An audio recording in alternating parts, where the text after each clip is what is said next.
Therapist of Reddit. What was your biggest, I know I'm not supposed to judge you, but holy crap moment? Okay, real therapist here. I got one. Some of my clients are shockingly bad at giving themselves credit. Holy crap. Like they might get a nearly straight A GPA in a brutal major while battling depression, or overcome years of phobia and get behind the wheel again, or write a literal novel, or raise a kid as a single parent with low income, or build new relationships after being burned, or cope with OCD well enough to hold down a job. And they'll talk about themselves as if everyone on the earth is better than them, as if their accomplishments are worthless. And I know it's because of depression or anxiety or another condition, but I'm often stunned by how differently I see them compared to how they see themselves. Story 3. I work in mental health and have worked in acute and crisis settings for the majority of my career. The most notable event I experienced was when a young person had presented with significant ongoing, unaliving ideation who was dealing with a lot of crap. I spent a lot of time with them, mostly de-escalation and working out what the plan should be moving forward. One of the parents came in a little while later, and I had the opportunity to speak to them about where their child was and what was going on, with their consent of course. Midway through, me trying to explain some of the psychological constructs and ways the parent could help,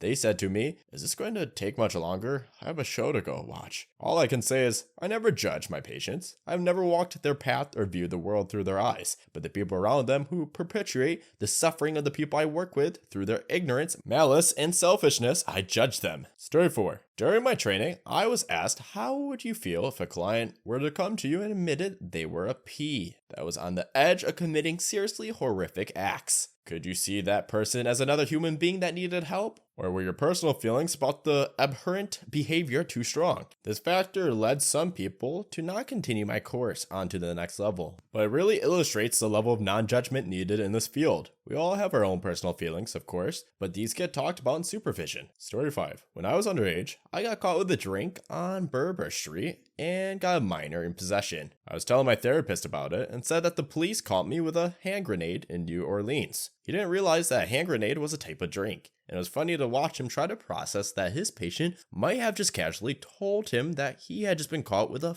fragmentation grenade. He took a long pause and said, "Where did you even find a grenade?" I realized the misunderstanding quickly and corrected him, but for a moment he was definitely like thinking, holy crap, how do I deal with this? Story 6. At last, I have a similar story. So this was back when I was in my first year of engineering study and I just thought that the materials paper was the crap. I especially liked the whole steel section, and at the time my depression and general situation wasn't amazing, so it was one of the sort of things keeping me going, you know? So of course, when my therapist asked about my passions and goals, I said, well, I like steel. And she paused and said, okay, what do you like about stealing? This poor woman thought I had pulled out some surprise kleptomania late in the game. Luckily, like a good therapist, she was non-judgmental, but still obviously relieved when I corrected her. Story 7. Therapist here. To piggyback on what others have said, it is highly unlikely for me to have moments where I judge my clients. It happens sometimes, but I'm able to shut down those thoughts pretty quickly in my head and return to being present for the people I see. People are so incredibly complex that my judgment wouldn't have any meaning anyway, and it doesn't have a place in our work together. I will admit though, something that does get me feeling a little salty is when I have a client's parent that attempts to sabotage the therapeutic relationship I have with their child, or pulling them out of therapy entirely when some of the things we talk about challenges some potentially unhealthy family dynamics. I don't feel anger towards the parents. Mostly, I feel bad for the kid. Story 8. I work with youth and adolescents who have anxiety, trauma, and or depression. Some of the kids I worked with had some pretty severe attachment issues. Regardless of this, I never thought I'd have to seriously explain. Number 1, you can't just buy a straitjacket for your kid. Number 2, feeding your kid ultra spicy ramen each night instead of the meal everyone else is eating isn't specifically defined as abuse, but you have to understand the emotional abuse that this causes. Number 3, your kid isn't trying to kill you because they stand in your doorway at night crying. That's likely because they're scared of the traumatic nightmares, but feel like you will just yell at them if they wake you up. Story 9. I'm a licensed psychologist, and I'll tell you, I've never judged my patients. The world is so full of judgment, and it's my job to objectively look at someone who's suffering and offer them empathy and a path towards learning and healing. The one thing I've judged is the situations that people survive and continue to live their lives. I've worked with torture survivors, survivors of genocide and famine. I've worked with people whose entire villages were wiped out because a warlord wanted the water well that was sitting in the town. It always gives me pause in terms of the anguish some people face and their resilience. So if I have one message, it would be in the words of R.J. Pileli, so be kind, for everyone is fighting a hard battle. Story 10. Not a judgment. You kind of train your brain not to judge, because you are seeking to understand and help. When you do those things, you can't really judge at the same time. We could all use a little more of that in the real life, I suppose. I'll share this though. I do feel concerned about this recent phenomenon of young people I worked with self-diagnosing, sharing, and identifying very closely with mental illness, as if the pendulum quickly swung from never ever share your feelings to, oh my god, you're depressed? All of us are too. Life challenges can be tough, and they don't need a scientific sounding label to be valid and real. You're not your diagnosis. We can find validation and support in healthier ways. Now, this is very true. I've noticed with a lot of people kind of mistake symptoms with disorders. What people don't really understand the concept of is you can have a symptom of something, but it doesn't inherently mean you have that disorder. For example, if you're feeling sad, that does not mean you have depression. If you feel nervous, that doesn't mean you have anxiety. Even if you bite your fingernails and you kind of might get a little winded at times from nervous situations, those are symptoms of anxiety, but it's not a diagnosis for a disorder. Story 11. Clinical psychologist working primarily in forensics here. This means my clients are usually involved in legal proceedings, family court, juvenile court, criminal court, etc. My job is usually to evaluate or provide treatment. I'm not there to judge. That's the judge's job. But of course, I have my thoughts. I am usually impressed by the justifications people make for their crappy behavior. The one that irks me the most is when parents manipulate their child against the other parent. I've had to do therapy for a 5-year-old who said she doesn't want to see a parent because they haven't paid child support. Excuse me? What 5-year-old knows, understands, or needs to be worried about child support? Yeah, I actually remember learning this in one of my psychology classes. Ironically, this was a forensic psychology, but yeah, this is kind of a real issue that we face when it comes to custody. Usually parents, for one reason or another are vengeful, they want revenge, and they want to do anything in their power to get the kid. And that involves trying to manipulate the kid to say bad things about the other parent. It's really awful. Story 12. I was once in my psychiatrist's office, a bi-monthly 15-minute med check. She asked me what was going on,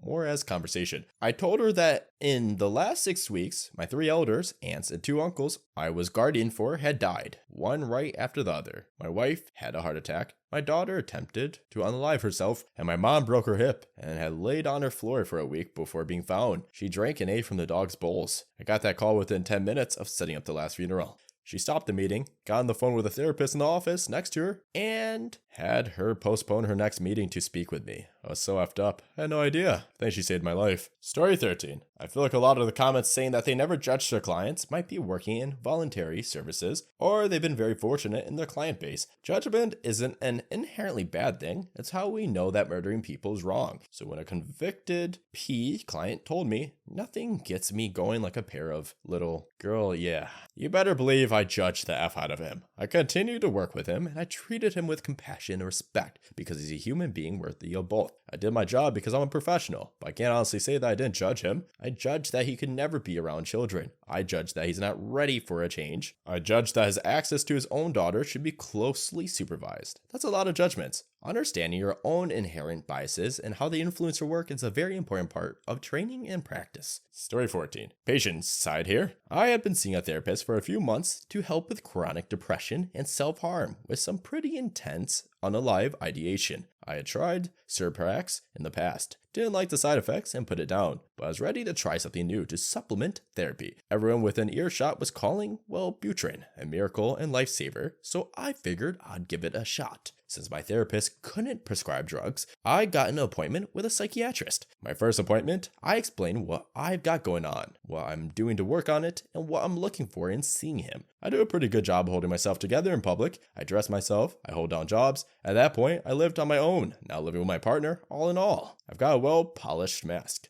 I guess it's too good, because pretty early in our session, he looked at me and said, I don't think you're depressed. Bro, this is the first time we met. I've been here for 20 minutes, and you're ready to reverse my diagnosis? Cool, bro. Yeah, here's another thing I've learned when taking psychology classes is there's a huge difference between the medical field and actually going to, what I believe is a psychologist. But basically, the difference is, in the medical sense, the medical world, they will and can diagnose you pretty quickly. They can ask you questions for like 5 minutes, be like, "Oh, yep, you have this diagnosis." While in the psychology field of things, they have to do it over multiple sessions, or would rather or prefer to. I'm not sure if it's procedure or not, but that's what I've heard they operate like. So when people, like especially professionals, try to diagnose within the first few minutes or so, I would never take it at face value. And obviously, it's very symptom dependent too. If you're saying, "Oh, I see crazy people and all that," like obviously that's a lot more easier to diagnose than something kind of more hidden like depression. Story 16. I once had a patient whose wife shook their baby to death. He wanted help reconnecting with his wife. At the time, I was a young father of a newborn myself, and he triggered a lot of fear in me for my own child, a deep loathing of his spouse, and pity, the how pathetic kind, for the patient. I tried for 3 sessions, met his spouse and everything before handing the case over to my supervisor, who knew about my initial reactions and tried to help me through it. Unfortunately, it ended up being more about my feelings than his, and I was new to the profession at the time. These things are expected to crop up from time to time, but I was still taken aback by my own reactions. Story 17. Opposite side, if that's accepted too. I was assigned to see the lead psychologist of the local hospital as I was severely depressed and had become S. She literally rolled her eyes at me, told me to grow up, and said she could be having appointments with people who were actually about to do it, not me, who was already working with the team. This sent me absolutely spitting, bottling up everything, thinking I didn't deserve help, and ended up in the hospital 2 years later after an attempt. When they looked at my records, the hospital suddenly became very interested in any psychological experts I had previously spoken to. I informed them of the above incident. They asked if I knew the name, and I said I didn't, and they had a strong accent. They immediately looked like they were about to burst out crying, apologized excessively, then informed me that they had been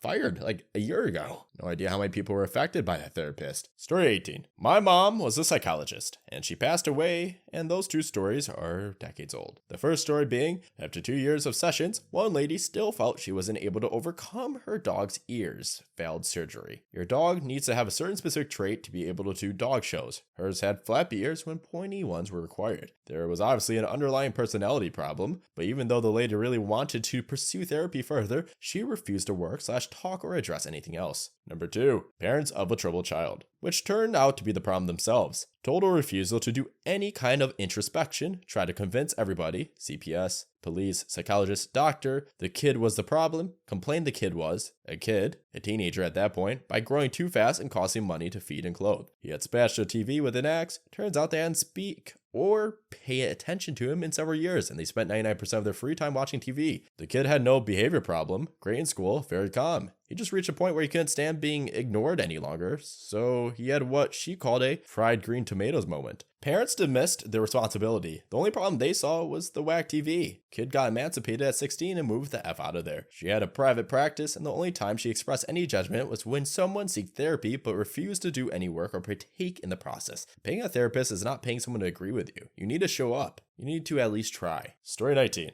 Actual therapist here. Licensed clinical psychologist. Much of my work with clients specifically focuses on how not to judge our performance as employees, our value as parents or partners, and our own self-worth. Honestly, my holy crap moments have more to do with how pervasive our tendency to judge is. No matter how accomplished or resilient someone is, she or he has the capacity to judge themselves harshly and often do. The funny thing is, we often judge ourselves much more harshly than others. So I'm often amazed at how blind people can be to their own achievements and strengths, and how unkind they can be to themselves. My role in those scenarios is to help themselves see themselves with compassion and to help them treat themselves as they would treat a loved one. It's a simple but not easy task, and I love every minute of it. I doubt this response is what the OP was looking to hear, but that's what comes to mind. Judgments are simple things, labels of something, a person, an idea, an object, as good or bad. They are painfully easy to make, and the problem lies in that we believe them. Judgment are just thoughts, and like all thoughts, they're not necessarily true. Helping people spot their judgments and either challenge or let go of them is a lifelong skill to develop. Story 20. Therapist here. I don't ever think I've ever judged clients. My job is to understand them and their experiences and help them make the improvements they are ready to make. But I have directly made my thoughts clear about choices, especially choices parents make about their kids. This probably comes off as judgment depending on the client's insecurity about the topic. One example is telling parents of a child I was working with that had a severe mood disorder, that had both S and homicidal threats and attempts, that it did not seem like a good idea to buy the young kid a gun, especially the week after the mother spent the session sharing her fears that the child would murder her. Story 21. Not a licensed therapist, but a behavioral health technician. Basically means I got a psych degree. I was trained in behavioral intervention and techniques for children and was off helping coach parents to support children with behavior disorders. I will say this, I rarely encountered a child that had a clear mental illness in the same way as when I worked with adults with serious mental illness. In many ways, they were visibly confused or lonely. Given that most of their parents were suffering from poverty, alleviating the burdens of being poor would have likely mitigated the most severe symptoms of many of the children. Advocating for affordable childcare and livable minimum wages is mental health advocacy. I found myself judging, not the children, but their parents. Some parents would drop the kids off with me and peace out with a fix my kid attitude. As a parent, now I get some of it. Exhaustion and burnout are real, but the best I could do in that situation was provide that kid with an hour-long vision of what it looks like to live in a loving, structured environment. Those kids were the ones I could tell who were more likely to be subject to the system for the duration of their lives. Either cycles of institutionalization and homelessness or prison. When a concerned parent showed up and asked, "How do I help my kid?" I practically jumped for joy for the child because they had someone who loved them and was fighting for them. Story 22. I've spent my fair share of time in the ward, but I'm no therapist. There's an understanding that we're all a little effed up in there, so we really try not to judge each other. Most of us anyways, but every once in a while, you get those people who are just a different level of crazy. No, I was on the ward for a S attempt, and it wasn't exactly a secret. You can usually pick out within the first few minutes who's there for finding the end of the rope and who's there because it's better than jail. But then there are the ones who are there because there is no safer place for them to be, and you're usually lucky to see them because they spend most of their time isolated and doped. Well, I was lucky enough to meet one of them right before he got doped and isolated. He was such a nice guy that I assumed he was an attempter like me. You tend to find a lot of the best qualities in people after they've tried to end it. With this gentleman, that was very much the case. I saw the best in him. "Can I take your plate for you?" We had to tell him no. You're not supposed to be anything except self-sufficient on the ward. "Can I do your laundry for you? Can I wash these dishes before we send them back to the cafeteria?" A lot of this was going on, and after 3 days of it, it was definitely becoming apparent that his typical concoction of meds had fully worn off, and he was getting snippy about it. Well, my first experience with extreme bipolar disorder went a little like this. "May I sit next to you? I'm a little tense. I would love a conversation to get my mind off of it." "Sure thing, B. I'm going to finish this pudding and put a show on. What would you like to watch?" "Oh, nothing." "Hey, have you ever tried to hurt yourself?" "Yeah, I have. That's why I'm in here." "Why didn't it work?" "Well, I stopped myself and drove here after I caught a glimpse of what it would do to my dad if he found me." "I see. Well, they won't let me have anything in my room, but watch this." He hands me the end of a long strand of toilet paper. "You hold that end and just watch." Now, as I'm holding it, I already have this idea in my head that this guy's actively trying to hurt himself. So I'm a bit curious to see what he's doing, but I'm also a little paranoid that he may have given up on hurting himself and is now targeting someone else. But as I sit there watching him twist the toilet paper and fold it in on himself, I recognize what he's created as the start of a noose, and it dawns on me. He's trying to teach me how to hang myself. I still think about that guy. I wonder what he's like day to day when he's regular. All I ever saw was this overly exuberant, bubbly personality which was tailored to make people think he wasn't as crazy as he really was. He hurt a couple of nurses that night, and the day after his noose creation, he was isolated to his room for the remainder of my stay.